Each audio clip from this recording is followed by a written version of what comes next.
में जो बच्चे हैं उनका सबसे कमजोर पार्ट जो होता है वो मैथ ही होता है। तो मैथ के लिए भारी भरकम मैथ पढ़ने से बचा जाए और जो छोटे ट्रिक हैं जो देखते ही प्रश्न को हम तुरंत सॉल्व कर सकते हैं एक झटके के अंदर, आइए हम ऐसे ही वीडियो पे आते हैं। और हम आशा करते हैं इस वीडियो को देखने से पहले आप इस चैनल को सब्सक्राइब करना नहीं भूलेंगे, बेल बटन जरूर दबाएं ताकि अगला नोटिफिकेशन समय से पहुंचे, लाइक और शेयर आप जरूर करेंगे। आते हैं टॉपिक पे। तो जो टॉपिक हमने चुना है वो कौड़ी का टॉपिक है। यानी कभी कभी आप क्वेश्चनों को यदि देखें, ध्यान दीजिएगा हमारी तरफ, तो आपको इस तरह के प्रश्न देखने के लिए मिलते हैं। जैसे आपसे किसी ने कह दिया कि कड़ी में 5, कड़ी में 5, कड़ी में 5 और फिर dot dot dot dot infinite. और दूसरा क्वेश्चन आपके पास पहुंच गया कि कड़ी में 5, कड़ी में 5, कड़ी में 5। अब आपके पास या जो भी आप चाहें, आप जितना भी चाहें उतना पे रोक सकते हैं। यानी इसका मतलब एक में अनंत है और एक में अनंत नहीं है। तो इस तरह के प्रश्नों को हम कैसे सॉल्व करें? तो एक बात याद रखना बच्चों, जिसमें अनंत हो यानी गुणज हो और अनंत हो, तो जो संख्या होती है एक ही संख्या होनी चाहिए। एक बात याद रखिएगा, एक ही संख्या होनी चाहिए। तो जो संख्या होती है गुणज हो और अनंत तक हो तो वही संख्या आंसर बन जाती है। यानी इसका आंसर हो गया 5, इसका आंसर हो गया 5। अगर अनंत तक है तो उसका आंसर 5 हो गया। और यदि अनंत तक नहीं है तो क्या करते हैं कि हम पहले 5 लिख लें इसको, और इसके बाद जितने कौड़ी हैं उसको 2 पे रखें। 2 2 2 यानी 2 दूनी 4 दूनी 8, 8 में से 1 घटा दिया तो 7/8। ये हमारा आंसर हो गया, ये हमारा आंसर हो गया। देखिए कितना आसान था ना। यानी अगर आपने देखा कि अगर अनंत तक है तो वही हमारा आंसर हो गया, और अनंत तक नहीं है तो जितने कौड़ी हैं उनको 2 पे अगर हम ले जाएं तो 2 दूनी 4 दूनी 8, अगर 4 होते तो 2 दूनी 4 दूनी 8 दूनी 16, 16 में से 1 जाता 15/16। अगर मान लीजिए कि केवल यही होता, ध्यान दीजिएगा, केवल इतना ही होता तो हम कहते 5 और उसके बाद 2 दूनी 4, 4 में से 1 घटा दीजिए 3, 3/4 आंसर हो गया। अगर मान लीजिए केवल एक ही होता, केवल एक ही होता तो हम लिख देते 5 और उसके बाद एक ही 2 है, यानी कौड़ी के ऊपर 2 रहता है वर्गमूल में, 2 में से 1 ऊपर वाले में से 1 घटा देंगे अंश में से, यानी 1/2, यानी हमारा आंसर हो गया। कितना आसान है ना। आइए क्वेश्चन सॉल्व करके आप दिखाइए, एक क्वेश्चन सॉल्व करके आप दिखाइए। ध्यान दीजिएगा, एक क्वेश्चन सॉल्व करके आप दिखाइए। कड़ी में 11, कड़ी में 11, कड़ी में 11 और डॉट डॉट इनफाइनाइट। चलिए सॉल्व करिए। कड़ी में 11, कड़ी में 11, कड़ी में 11। अगर एक और लिखना चाहें तो कड़ी में 11 और डॉट डॉट डॉट देके इनफाइनाइट। चाहे कुछ भी हो तो आप तुरंत कहेंगे कि चूंकि ये गुणज है, गुणा है, बीच में प्लस माइनस के चिन्ह नहीं है, अनंत तक जा रहे हैं, तो जो संख्या है वही हमारा क्या है, आंसर है। कितना आसान है, कितना आसान, कितना आसान। और एक क्वेश्चन और सॉल्व करके दिखाइए। अगर ऐसे क्वेश्चन है कड़ी में 6, कड़ी में 6, कड़ी में 6, कड़ी में 6, कड़ी में 6। अब आपसे हम प्रश्न पूछना चाहते हैं कि इसका आंसर क्या होगा, तो आप तुरंत कहेंगे चूंकि गुणज है, इनफाइनाइट तक नहीं है, तो इसका मतलब हुआ 6 पहले लिख लेंगे। चूंकि वर्गमूल पे 2 का निशान होता है तो कितने वर्गमूल है, 1 2 3 4 5। गुणा करिए, 2 दूनी 4 दूनी 8 दूनी 16 दूनी 32, 32 में से 1 घटा दीजिए 31, 31/32 आंसर, 31/32 आंसर, आंसर। और एक बात और ध्यान दीजिएगा, बहुत साधारण टॉपिक है, ध्यान देते रहिएगा। अगर यहीं पे बच्चों, यहीं पे अगर इनफाइनाइट तक दे दिया होता गुणज को तो फिर कहते कि इसका आंसर 6 है। इसका आंसर कितना आ गया, 6 आ गया। आसान। यानी ऐसे क्वेश्चन आप गलत नहीं करेंगे, हम आशा करते हैं ऐसे क्वेश्चन आप गलत नहीं करेंगे, नहीं करेंगे। अगले क्वेश्चन पे आते हैं, अगले क्वेश्चन पे आते हैं, अगले क्वेश्चन पे। अब क्वेश्चन देखिएगा, कड़ी में 6 प्लस, कड़ी में 6 प्लस, कड़ी में 6 plus dot dot dot infinite. ये गुणज नहीं है, बीच में प्लस का निशान दिया हुआ है बच्चों। अगर बीच में प्लस का निशान दिया हुआ है तो हम ऐसे करेंगे कि 6 को ले लेंगे और 6 का, चूंकि प्लस वाला है तो 6 का ऐसा कोई गुणनखंड करेंगे जिसका अंतर 1 हो। तो कंफर्म है 2 तिहाई 6 और 2 और 3 का अंतर कितना होगा? अंतर देख रहे हैं आप, अंतर कितना होगा? 1।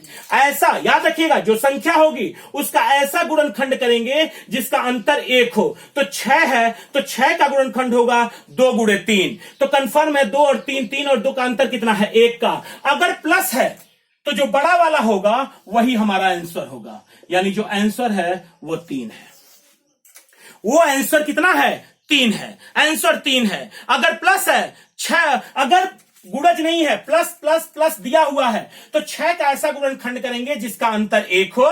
तो जो बड़ा वाला होगा, प्लस होगा तो बड़ा वाला लेना है, और माइनस अगर बीच में होगा तो छोटा वाला लेना है। जैसे अगर प्रश्न ऐसे पूछ दिया होता, अगर प्रश्न आपका ऐसे दिया होता, ऐसे प्रश्न आपका दे दिया होता, तो अब आप कहते कि कौन सा आंसर होगा, तो हम कहते 6 का गुणनखंड होगा 2 तिहाई 6।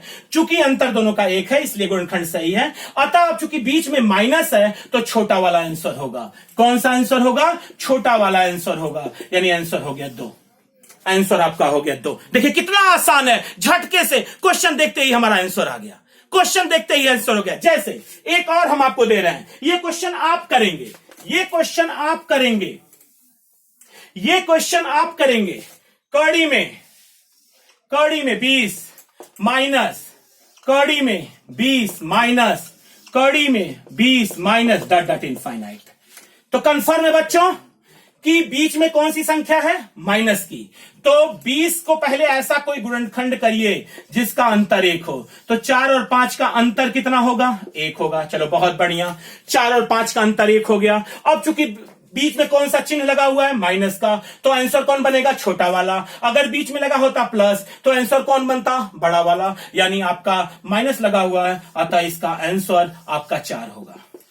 इसका आंसर कितना होगा? 4 होगा। और यही क्वेश्चन अगर पुनः हम ले लें, प्लस बना के ले लें, तो कंफर्म है 4 गुणे 5 अंतर 1, और चूंकि प्लस है तो बड़ा वाला आंसर बनेगा, यानी आंसर 5 हो गया। इतनी बातें तो समझ में आ रही होंगी, आनी भी चाहिए। एक लाइन का क्वेश्चन है, एक लाइन का क्वेश्चन है। देखते ही अगर बीच में प्लस लगा हुआ है तो दोनों का ऐसा गुणनखंड करना है, उस संख्या का ऐसा गुणनखंड करना है जिसका अंतर 1 हो, और अंतर 1 आ जाता है। अगर बीच में प्लस लगा हुआ है तो बड़ा वाला आंसर बन जाएगा, अगर बीच में माइनस लगा हुआ है तो छोटा वाला आंसर बन जाएगा। कितना आसान, बहुत आसान। एक क्वेश्चन पुनः आप करेंगे, एक क्वेश्चन पुनः आप करेंगे, हमें दिखाएंगे करके। कड़ी में 12 प्लस कड़ी में 12 प्लस कड़ी में 12 प्लस डॉट डॉट इनफाइनाइट। तो आप कहेंगे कि सबसे पहले 12 का गुणनखंड कर लें, 3 चौक को 12, दोनों का अंतर कितना आना चाहिए? हमेशा 1 आना चाहिए। बीच में क्या है? प्लस। आंसर क्या होगा? बड़ा वाला आंसर 4 विकल्प में चुन लीजिए, हमारा आंसर 4 है। लगाने की जरूरत ही नहीं, लगाने की जरूरत ही नहीं। और यही क्वेश्चन अगर इस तरीके का होता माइनस, तो आप कहते कि चूंकि 3 चौक को 12 अंतर 1 है, चूंकि माइनस बीच में है तो छोटा वाला आंसर यानी 3। आंसर हो गया 3। यानी 2 तरीके के प्रश्न समझ लिए आप। पहला प्रश्न आपने ये देख लिया, अगर गुणज वाला है और इनफाइनाइट तक जा रहा है तो जो है वही हमारा आंसर। अगर इनफाइनाइट तक नहीं जा रहा है, गुणज वाला है, तो जितना अंडर रूट है वो 2 का घात बनता चला जाएगा, उस पर -1 अंश के साथ हो जाएगा, बटे हर हो जाएगा। प्लस वाले में ऐसा कोई गुणनखंड करना है जिसका अंतर 1 आए, बड़ा वाला आंसर। माइनस वाले में ऐसा कोई गुणनखंड करना है जिसका अंतर 1 आए, और छोटा वाला आंसर। चलिए, अब आप कहेंगे कि बड़े आप होशियार नजर आ रहे हैं, कि आप बहुत होशियार नजर आ रहे हैं कि 12 का तो 3 चौक को 12, अगर आप ले लें 20 का तो 5 चौक को 20, 6 का 3 दूनी 6। आपको अगर 5 होता तो क्या करते? 3 होता तो क्या करते? 1 होता तो क्या करते? 2 होता तो क्या करते? आइए देखते हैं क्या करते। यदि देखिएगा, ध्यान दीजिएगा बच्चों, 5 प्लस कड़ी में 5 प्लस कड़ी में 5 plus dot dot dot dot infinite. अब ऐसा कोई गुणनखंड 5 का बताइए जिसका अंतर 1 हो। आप कहेंगे नहीं, इस तो सीधा तो नहीं हो सकता। तो इसमें क्या करते हैं बच्चों, जिसका गुणनखंड ना बन पाए और जिसका अंतर 1 ना आ पाए, तो अगर प्लस है तो आगे चलते हैं कि कौन सी आगे वाली संख्या ऐसी आएगी जिसका अंतर गुणनखंड का 1 हो जाएगा और माइनस होगा, और अगर बीच में माइनस होता तो पीछे चलते हैं कि ऐसी कौन सी संख्या आएगी जिसका अंतर 1 हो जाएगा। देखते हैं कैसे। 5 है, प्लस है, तो 5 के आगे जाएंगे। कहां जाएंगे? 5 के आगे जाएंगे। तो 5 का तो कोई गुणनखंड नहीं बनेगा। 5 के बाद क्या आएगा? 6। 6 के पास 2 गुणे 3, 2 तिहाई 6। अंतर कितने का है इनके बीच में? अंतर है 1। ऐसा ही विकल्प में आपको आएगा। आंसर होगा 2 और 3 के बीच में। 2 और 3 के बीच में आंसर होगा 2 और 3 के बीच में। ऐसे ही आपके विकल्प आएंगे, ऐसे ही विकल्प आएंगे 2 और 3 के बीच में, 3 और 5 के बीच में, ऐसे ही विकल्प इस प्रश्न में आएंगे। यानी इसका आंसर होगा 2 और 3 के बीच में। अगर आप हमसे कहेंगे अगर ये माइनस होता, आइए, अगर ये माइनस होता, अगर ये माइनस होता तब कैसे लगाते? 1 मिनट। अगर ये माइनस होता तो कैसे लगाते? तो प्लस वाले में हमें आगे जाना था, ऐसी संख्या ढूंढनी थी जिसका गुणनखंड का अंतर 1 आए। माइनस वाले में हमें पीछे जाना है और ऐसी संख्या ढूंढनी है जिसमें अंतर 1 आए, अंतर 1 आए। तो 5 के पहले 4, 4 का तो 2 दूनी 4, अंतर 0 है, नहीं होगा। 3 का 1 तिहाई 3, अंतर 2 है, यह भी नहीं होगा। 2 का 1 गुणे 2, लो पकड़ में आ गया। हम माइनस में पीछे जा रहे हैं और 2 एक ऐसी संख्या मिली जिसके गुणनखंड का अंतर 1 है, जिसके गुणनखंड का अंतर 1 है। अतः हमारा इसका आंसर हो गया, आंसर हो गया 1 और 2 के बीच में। हाँ, कितना आसान क्वेश्चन, कितना आसान क्वेश्चन। 1 और 2, प्लस है तो आगे जाके खोजना है, माइनस है तो पीछे जाके खोजना है, और नजदीकी आंसर होना चाहिए। नजदीक का ऐसा कौन सी संख्या है? जैसे अगर क्वेश्चन ऐसे आ गया होता बच्चों, ध्यान दीजिएगा, अगर क्वेश्चन ऐसे आ जाता 1 plus 1 plus 1 plus infinite, 1 minute, 1 plus 1 plus infinite. अब हम क्या करते, चूंकि प्लस है, 1 का ऐसा कोई गुणनखंड हो नहीं सकता जिसका अंतर 1 आए, तो 1 प्लस है तो आगे जाएंगे, यानी 1 के बाद क्या आएगा? 2।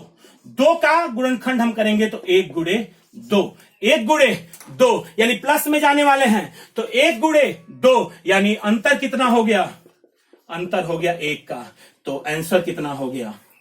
1 और 2 के बीच में। अभी आपने देखा था, अभी आपने देखा था 5 वाले का भी आंसर, आपने देखा था 5 वाले का भी आंसर यही आया था। तो चिंता करने की जरूरत नहीं, हो सकता है कि उसका 2.72 आए तो इसका 2.32 आए, लेकिन रहेगा उसके बीच में। और आपसे क्वेश्चन भी ऐसे ही पूछेगा कि 1 और 2 के बीच में, 2 और 3 के बीच में, 1 और 4 के बीच में, इस तरह के प्रश्न आएंगे और आपका आंसर होगा 1 और 2 के बीच में। 1 मिनट, अगर मान लीजिए कि आपका प्रश्न ऐसे होता माइनस, तो आगे जाएंगे कि पीछे जाएंगे? माइनस है तो आप कहिए ना कि हम पीछे जाएंगे। हम कहां जाएंगे? हम पीछे जाएंगे। तो पीछे जाने के लिए अगर आप 1 से पीछे जाएंगे तो आप देख सकते हैं, जैसे आपसे क्वेश्चन कोई ऐसे पूछ दे, ध्यान दीजिएगा, ऐसे पूछ दे, तो अगर 1 के आप पीछे जा रहे हैं तो 1 वाले का आप क्या ऐसा कुछ कोई गुणनखंड ऐसा करिए कि जिसका अंतर 1 आए, जिसका अंतर 1 आए। आ सकता है जिसका अंतर 1 आए, तो 1 अंतर यानी 1 के पीछे जाएंगे तो हो सकता है 0 पे जाए। 1 के पीछे कहां जा सकते हैं? 0 पे जा सकते हैं, और 0 पे यदि आप जाते हैं तो कंफर्म हो गया कि 0 का अगर 1 में गुणा करेंगे तो क्या आएगा? 0 आएगा। 0 1 का क्या आएगा? 0 आएगा। तो 0 और 1 के बीच में अगर आप कह सकते हैं। आते हैं टॉपिक पे। अगर क्वेश्चन इस तरीके का आपसे पूछता है, ध्यान दीजिएगा, यानी आपने क्वेश्चन कितने तरीके का देखा? पहला क्वेश्चन देखा, यदि आपसे क्वेश्चन पूछ दिया कड़ी में 2, कड़ी में 2, कड़ी में 2, कड़ी में 2। दूसरा क्वेश्चन कड़ी में 3, कड़ी में 3, कड़ी में 3, डॉट डॉट इनफाइनाइट। तीसरा क्वेश्चन कड़ी में आपने कर दिया इस तरीके से कि 72 प्लस कड़ी में 72 प्लस कड़ी में 72 प्लस डॉट डॉट इनफाइनाइट। चौथा क्वेश्चन, कड़ी में 110 माइनस कड़ी में 110 माइनस कड़ी में 110 माइनस डॉट डॉट इनफाइनाइट। पांचवा क्वेश्चन, कड़ी में 7 प्लस कड़ी में 7 प्लस कड़ी में 7 plus dot dot dot dot infinite. छठा क्वेश्चन, कड़ी में 11 माइनस कड़ी में 11 माइनस कड़ी में 11 minus dot dot dot dot infinite. 6 प्रकार के क्वेश्चन है, 6 प्रकार के क्वेश्चन है। अगर इसे आपने सॉल्व कर लिया तो 100% कहते हैं कि आप इस तरह के आए हुए क्वेश्चन को जाने नहीं देंगे, और क्वेश्चन आता है, इतनी बातें तो आप जानते हैं गंभीर रूप से। अब कड़ी में 2 कड़ी में 2 कड़ी में 2 कड़ी में 2, आप चूंकि ये गुणज है, अनंत तक नहीं है, तो 2 लिख लिया। अब यहां से 2 दूनी 4, ये 2 नहीं, चूंकि आप कंफ्यूज हो जाएंगे, इसलिए हम इसको थोड़ा बदल दें, नहीं तो आप इस 2 को समझने लगेंगे। मान लिया 3 3 3 और 3 ही है, तो यहां पे हमने लिख लिया 3, जो संख्या है हमने लिख ली। अब यहां पे चूंकि कड़ी है तो ये निशान 2 का होता है, वर्गमूल का, तो 2 दूनी 4 दूनी 8 दूनी 16, 16 में से 1 घटा दीजिए, 15, 15 बटे 16 आपका आंसर है। ये गुणज का है, बीच में प्लस माइनस नहीं है, अनंत तक गया हुआ है, तो चाहे कोई भी संख्या हो, एकदम वही आंसर, 3 आंसर। यहां 5 होता तो 5, 11 होता तो 11, 120 होता तो 120, यहां पे आएगा 72 पे। आप ही ने कहा प्लस है तो 8 9 72, दोनों के बीच का अंतर 1, दोनों के बीच का अंतर 1, प्लस वाला है तो बड़ा वाला आंसर बन गया, 9 आंसर। यहां पे आइएगा, इसका अनंत तक है, 11 दहा में 110, 110 माइनस वाला है, तो जो छोटा वाला है वो क्या बन गया, आंसर बन गया। 7 7 7 इनफाइनाइट कंफर्म है, 7 को हम गुणनखंड नहीं कर सकते, इसका अंतर 1 हो, तो चूंकि प्लस है आगे जाना पड़ेगा, 8 में हमें नहीं मिलेगा, 8 का करेंगे तो 2 चौक को 8 हो जाएगा, 9 का 3 त्रिका 9 हो जाएगा, 10 का 2 पचे 10 हो जाएगा, 11 12, 12 का करेंगे तो 3 चौक को 12, यानी इसके आगे वाला 12 का गुणनखंड बनेगा, 12 का गुणनखंड बनेगा। 3 गुणे 4, यानी आप कह सकते हैं 3 और 4 के बीच में, 3 और 4 के बीच में आपका आंसर हो गया, क्योंकि 7 के बाद ना तो 8 का बनेगा जिसका अंतर 1 आए, ना तो 9 का, ना तो 10 का, ना तो 11 का, 12 का बनेगा, 3 चौको 12 कंफर्म हो गया, 3 और 4 के बीच में, 3 और 4 के बीच में। माइनस वाला आइएगा, प्लस वाले में आगे गए थे, माइनस वाले में पीछे आएंगे, 11 है, 11 से पहले 10, 2 पचे 10, अंतर 1 नहीं, 9 3 त्रिका 9, अंतर 1 नहीं, 8 2 चौको 8, अंतर 1 नहीं, 7 7 का गुणनखंड नहीं, 6 द्वितीयाई 6, यानी 6 का बनने वाला है इसके पीछे किसका बनेगा, 6 का, क्योंकि 11 से पीछे आना है तो 6 का बनेगा, और 6 का बनेगा कैसे, 2 और 3 का गुणनखंड, यानी 2 और 3 के बीच में, 2 और 3 के बीच में। ये रहा आपका आंसर। इससे कोई भी प्रश्न आएगा आपका नहीं जाएगा, आपका नहीं जाएगा, आपका आंसर सही होगा, एकदम निश्चिंत रहिएगा। और जल्द ही अगले ट्रिकी फाउंडेशन की तरफ से आपको अगला ट्रिक जल्द ही मिलने वाला है, एक नए सब्जेक्ट पे मैथ के। एकदम निश्चिंतता बनाए रखिएगा। इसके साथ ही बहुत बहुत धन्यवाद। सब्सक्राइब करना ना भूलिए। जय हिंद।